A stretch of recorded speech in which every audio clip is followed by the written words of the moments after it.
and I support Yeah. and comment and share and Very important things. very important things. And I think supporting those ways are really important. Hi, everybody. Welcome back to the Lifeline Podcast. Today we have Jennifer Jones with us, Jen. Jen is a founder of Lifeline, which is super cool. We're going to talk about that. And just, you're very good at admin things.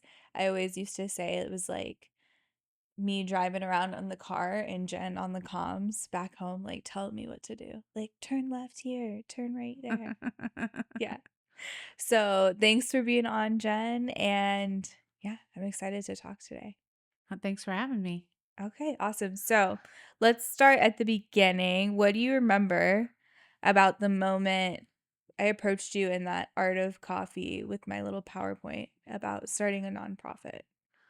Oh geez, I remember the PowerPoint on the computer and us sitting there trying to think of a name, and the three of us going back and forth on the name, Yeah. and you being real adamant on Lifeline of Galveston County was the name, and that was what it was going to be. Yeah, because I was like, the organization I really liked was Lifeline in Georgia. And I was like, that name is so good, but I like thought it was maybe weird to like use it since they used it. But we talked about there's like Austin Pets Alive and American Pets Alive and there's Houston Pets Alive. So we were like, it's probably fine. Yeah.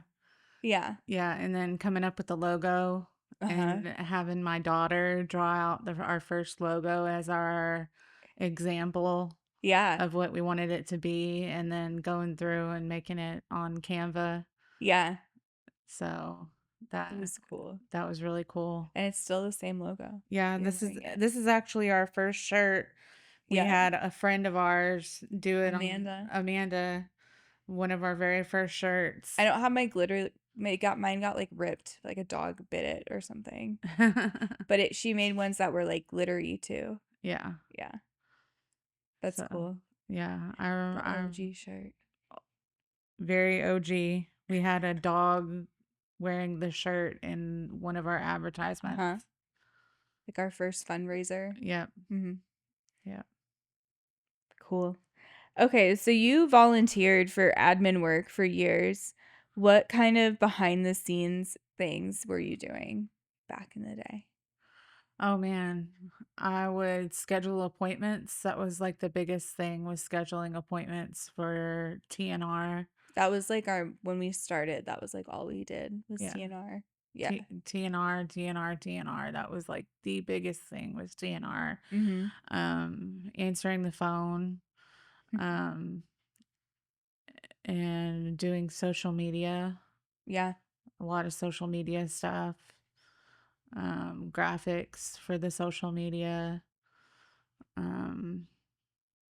That was pretty much it. Yeah. The phone is big. The phone is real big. It's hard. I actually just had to restructure our phone because there's so many calls.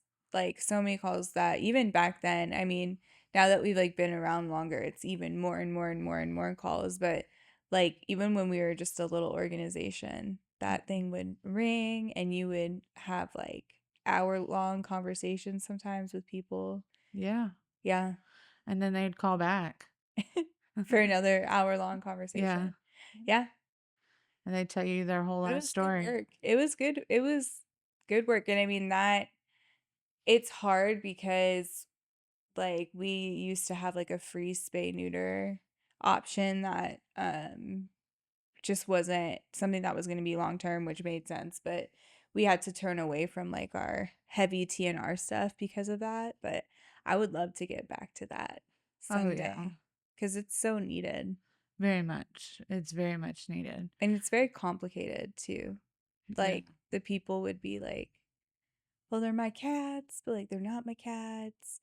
And it would be hard. Like there'd be different levels of like willingness to participate in the TNR, right? Like you would have some people that were like, yeah, I'll do everything. And other people that were like, no, I don't want to help at all. Yeah. But I want a solution. But come and get these cats off my property right now. Yes. I need Yeah. a solution, but I don't want to be involved. Yeah. I want you to do it.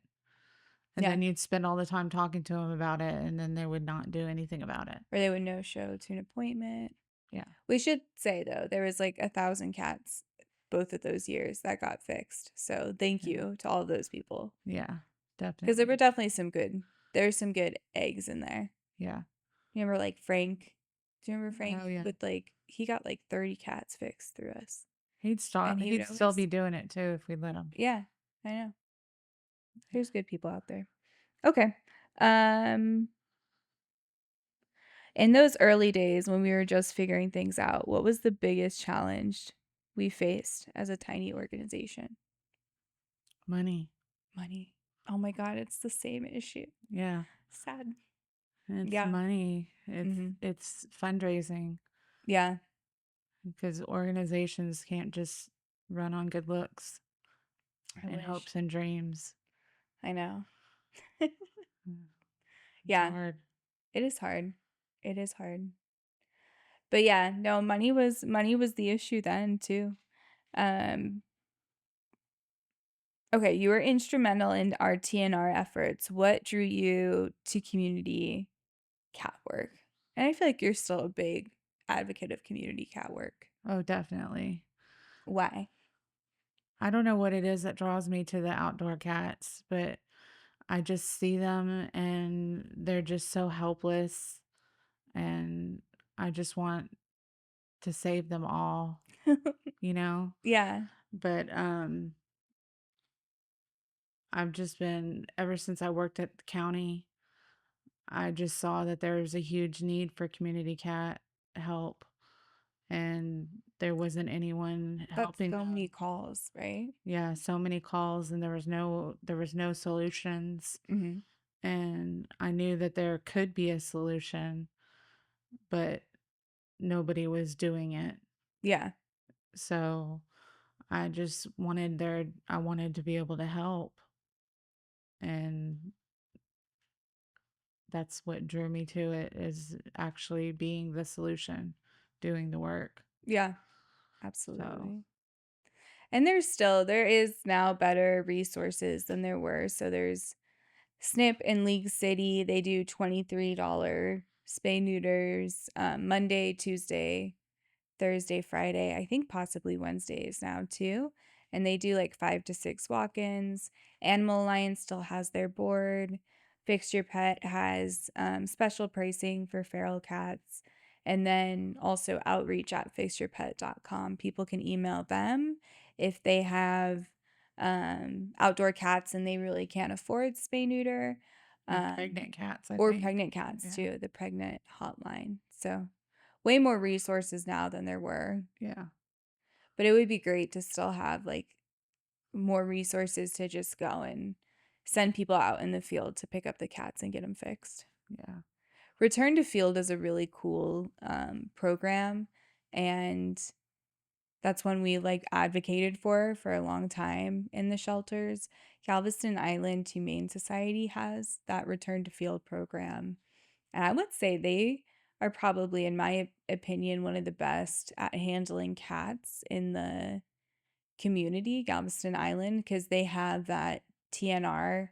They offer that to the community. So cats come Right. in and get fixed and can go back where they came from. But that also allows them, they bring in a lot of cats too to be adopted and stuff. Yeah. So that's cool. I would love to see that in more shelters, like a return to field Yeah. option. Yeah, Mm-hmm. definitely. Because that offers the population control Euthanasia. without euthanasia. Yeah. It's a good use of resources, in my opinion. Yeah. So okay. Do you have a favorite memory or story from TNR efforts at Lifeline? Let's see. Or a person? Well, my favorite thing was Bolivar, going to Bolivar. Bolivar. Yeah. Tell everybody Bolivar, about that. um, we got a grant to go to You got Bolivar. a grant. I got a grant to go to Bolivar, which if you're not familiar, Bolivar has um they have to travel over the ferry to get services, and they're not able to get services quickly because they'd have to leave at like 3 o'clock in the morning to get their cats to the vet. And so it was In a big time, yeah. deterrent for them to get their cats fixed. Um, so And there's no vet there's clinics. no vet clinics. It's like 2 hours away to get to the vet in Winnie.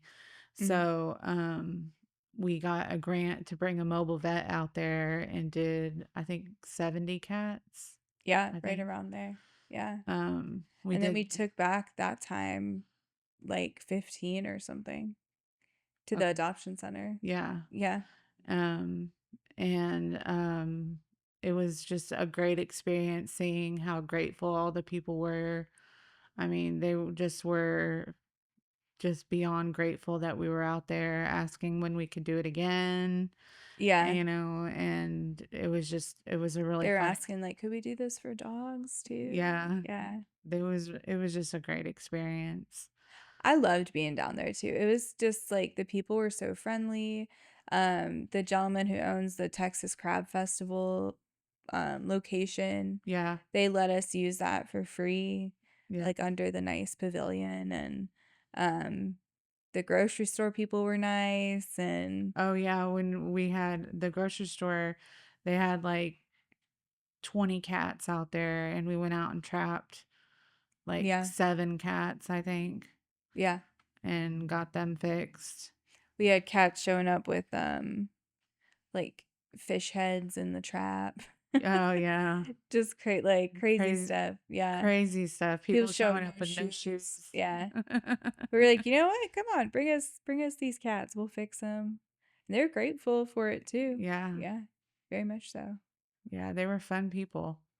I know I was like, I gotta move out here. This is like my type of living. Yes. Yeah. Yes, definitely. I was like I went out there and there's like these like little tiny houses with the decks on top. Yeah. I'm like, okay, that would be cool. Or you can park your little RV under there. So if a hurricane comes through, just drive out. Be like, all right, good luck, deck. Hope you make it. Yeah. Yeah. It's a fun little area. A different type of life for sure. But they care about cats. Everyone cares about cats. All right.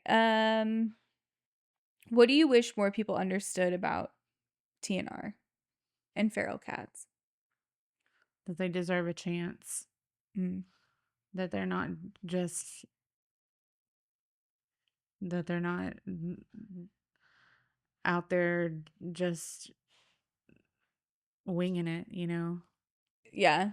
Like they've been there for a while. They've been around for centuries, and they deserve a chance at at getting help, you know, spay neuter. They deserve that. They deserve a chance at that. Definitely. And feeding them isn't wrong. Yeah. A lot of people don't feed them because they think that they just eat whatever. Mm. And I think feeding them is okay to an extent, As long as you're spaying and neutering as them. long as you're spaying and neutering them, you know. Yeah. So, But that's true. Like 30 to 100 million cats free roam in the United States. yeah, And that doesn't, and like rounding them up, especially the more wild ones, and putting them in shelters just leads to unnecessary euthanasia. yeah, they deserve a chance though. Mm. But they are technically an invasive species too, which I think is kind of funny and Yeah, interesting. But that's why like it is good to do population control on them exactly. because it'll get out of control Yeah. quickly if you don't do Some of spay the neuter. When I was answering the phone, some of these apartment complexes, they would just get out of control with cats, you know. Yeah. They would have 20, 30 cats running around. And And that's so definitely like once you start and like they're like having babies on your porch and like yeah, God forbid there'd be like an issue during the pregnancy and so then you're like yeah, having an emergency and it's 3 in the morning. Yeah. yeah. No, it can definitely be It can overwhelming. it can be a problem. Yeah. So definitely spay neuter is something that they deserve. They deserve that. Yeah. So I wish more people understood that. They deserve spay neuter. Yeah. And I think it's okay to claim ownership as like a caretaker. Yeah. Sometimes I hear that a lot too, which can be frustrating. They're like, it's not my cat. But I do get it because that there's some like legal ramifications that the person can have if they start claiming them as their cat. Yeah. So I kind of understand that point of view, but that's why I like the term like caretaker as Yeah. opposed to owner. Yeah. Mm-hmm. And especially like if you have an apartment complex, you might see in an apartment complex, you might have several people feeding, you might have people come and go, but it doesn't necessarily mean the cats need to leave at that point or anything. But also what's important, like I did like a video this week on owner surrendering and having like a plan. I think if you are feeding cats, it's good to have like a plan of what to do, especially if you're going to have to leave, like trying to find somebody else to feed them, you Yeah. know. It's another reason to get them fixed as soon as you can so that there's less to worry about if anything ever If you had to happens. leave. Yeah, Yeah. but it's tough. Okay. Um so you've been open about your experience with chronic pain and also just chronic health things. And that what was that like trying to stay involved with rescue work while also trying to manage your own health stuff? It's been difficult, but it's also given me a chance to um foster because I don't sleep. Yeah, So I was able to foster neonates during that time because I was not sleeping. yeah, Um but it's been hard. I've had to take a step back. I haven't been able to admin anymore, and unfortunately. unfortunately, um, and I haven't been able to foster much anymore. Um, but um, I still try to be involved in meetings and try to be involved as much as I can. Being on the podcast. Being on the podcast. Yeah. So I try to be involved as much as I can, mentally, but physically, I'm not able to be involved anymore. So, And I mean, you like you said, you're still on the board. yeah, I'm still Yeah. on the board. You still help give direction of where we're going and stuff. Yeah, Yeah. Which is still a big part. Still an important part for sure. yeah. Um how have you navigated? I'm sure it's been hard like stepping back from something that I mean, something I know you're very passionate about and also like I can imagine it's hard seeing it like move forward, and not being able to be like at, the forefront. It's been hard. It's Yeah. been really hard. Um, I mean, I just watch and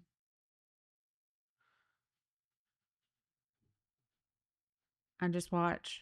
You just watch. I just watch and I like and I support Yeah. and comment and share and Very important things. very important things. And I think supporting those ways are really important Yeah, for everybody to do. definitely. So, Well, I just like what I know, hope you know that you're still a very important part of the organization. thank you. And I still, every day, I'm like, I wish Jen was back on the comms. I need her to tell me what to do and Thank you. answer the phone. And people still text the phone and be like, hey, Jennifer. Okay. Mm, what let's see. Even though you're not as involved to day to day, how do you still stay connected to the mission? And like, what are you excited about for Lifeline too? And what do you hope Lifeline achieves? You know? That's a good one. Um,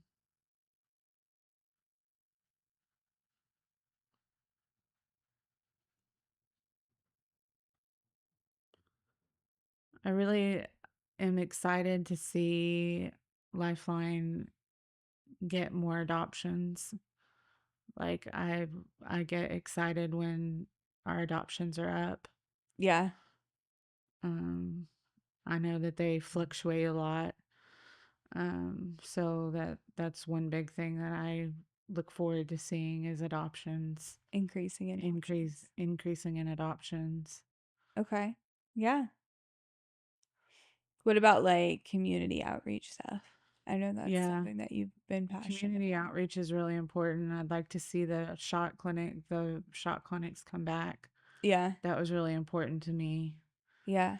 As a animal owner, I took my animals recently to a shot clinic and drove 30 minutes to Really. go to a shot clinic. Yeah. So, I mean, it would be really important to get those back, you know, Yeah. back on the calendar. Sure. So, Definitely. Um yeah, I think that was something that like I it's hard right now. We have to we're very focused on like where we're going with Lifeline because of the limited resources and stuff. But I know in those early days when we were just like the doors were wide open, we were dreaming of everything. I know we had a big focus on like community outreach, like preventing them from coming in because we mhm. had both worked in the shelters and it Yeah, was like, where are they coming from? yeah, Where are all of these animals coming from? So I know that's something that I hope like as we continue to grow that we keep that yeah. in mind. The pet food bank, we have a lot of people who come to our pet food bank. I watch Chris post about it and I see people comment about how they're going to come. Oh, yeah, It's I'm like going to come. it I'm like gonna blows come. up. Yeah, it's hard to keep it stocked. Um yeah, like stuff like that I think is important. The shots. We Yeah, still do the free vaccines Wednesday through Friday, but it was great being able to go around with the rabies vaccine because that's really yeah. important, especially if you're like in a place where you have to show proof of rabies, you Yeah, know? because we have to for our apartment complex. Yeah, So it was really important for us to get it done. And I struggled finding a place that was affordable, that was close. that was close. For sure. So Yeah. yeah, that's something that's important to me. And like medical care. I think like medical care outside of like spay neuter. Yeah. I just had to take my pug in. Um, Spent $245 Oh my for gosh. an allergy shot, just an allergy shot and flea medication. Yeah. So medical care is expensive. Yeah. And that can sometimes lead to an animal ending up in a shelter Yeah. for sure. Okay, cool. Um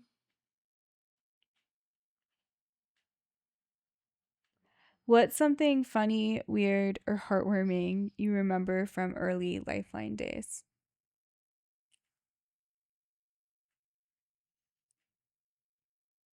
Jen's never heard these questions before, so I'm just Yeah. bombarding her with questions. Trying to think.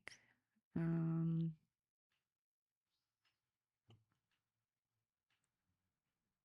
I'm trying to think too. From back, I just remember a lot of driving and you like calling, stuff like that.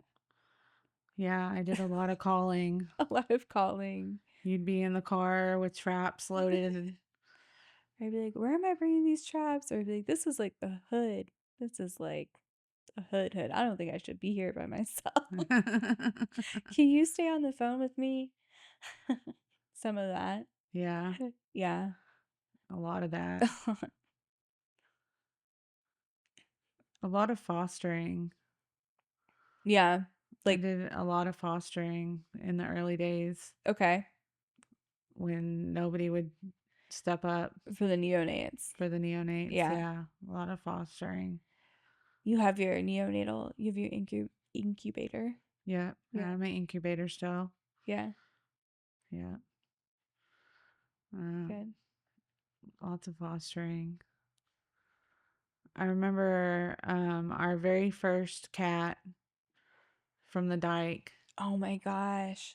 That and would we had to take to VCA because she wouldn't she wouldn't was it like deliver having the her babies? yeah, she wouldn't deliver her last baby, I do and remember that. they had to take the last baby out. And they took like mercy on us. Well, no, because we went there and we literally had like no money Yeah. because we were brand new. And we were like, we have like $300. And Yeah. they were like, well, and they did the x-ray for us, I think, without charging us, which was nice. Yeah. But then they did gave us something, and then we called Dr. Mosley, and she took pity on us and gave us a very good deal Yeah. on a C-section. Yeah. And got the baby I out. got the baby out. But that was you, me, and Heather sitting in the VCA parking lot. Like, I what do don't we do? What what do we did we do? what have we gotten ourselves into? Yeah. Remember our tagline was 3 broke, B word, Yeah. trying to start a rescue. Yeah. Heather wanted that on our shirts, actually. I was like, I don't know if that's a good tagline. I loved it. It was certainly the truth, that's for sure. Okay.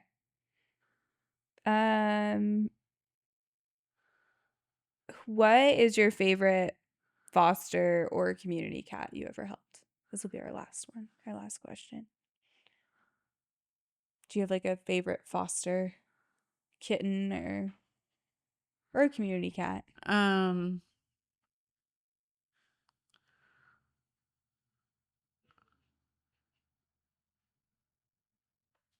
Dory was my favorite community, or my favorite kitten that I ever raised. Dory. Okay. Dory. She swam like a fish when she would Would nurse. nurse. Yeah. So I named her Dory, like, just keep swimming, just keep swimming. Oh my gosh. So she was my favorite. I'd like to say cauliflower because I kept her. I know I was like cauliflower, but I know But you've been like she's kind of a the menace. devil. She's a menace.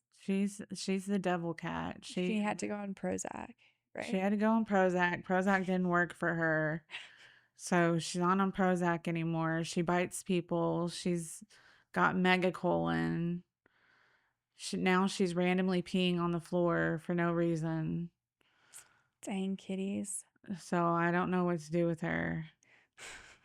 So not cauliflower. So not cauliflower.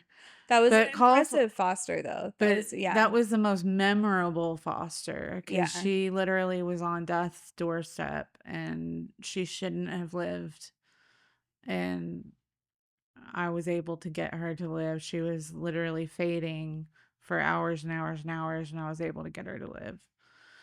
But Dory was the most memorable in a cute, cuddly way because she was like my Was first. she like a tuxedo? She was a tuxedo. Okay. Yeah. And she was cute and cuddly, and she was like my first foster, and I had a hard time letting her go because she was my first foster, and that kind of way. Definitely.